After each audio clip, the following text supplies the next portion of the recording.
When the Israelites were in the wilderness on the way to the promised land, God provided them with food in form of manna. It tasted good. We see this in the Bible. Numbers chapter 11 verse 7 and 8 says, "Now the manna was like coriander seed, and its color was the color of bdellium. The people went about and gathered it, ground it on millstones, or beat it in the mortar, cooked it in pans, and made cakes of it. And its taste was like a taste of pastry prepared with oil."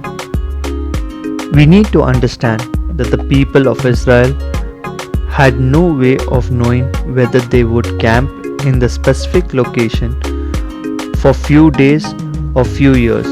They could not trust a schedule. They had to remain flexible. Why? Because God was planning their journey. All they had to do is trust God. God also took care of their food and water.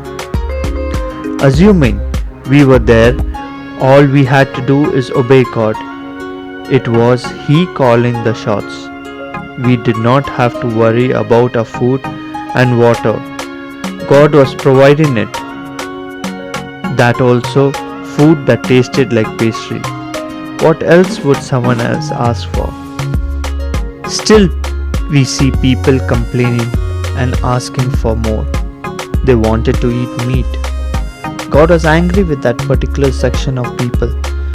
Still, He provided meat in the form of quail. But with that, the wrath of God also came on them. Many times in our lives, also God takes care of us. Our needs are met wonderfully. All we need to do is keep our work, part of life, in autopilot, because all our needs are met, and concentrate on the spiritual growth, just as God was showing Israelites on how to become and remain holy. But we, like the section of the people, want more: better pay, better lifestyle, and better gadgets. We forget that what we have may be like manna that tastes like pastry. We bulldoze our way, and God does provide. But with that provision, God's anger also could follow. We need to be careful. We need to seek God's will in every step we take, just like Moses did.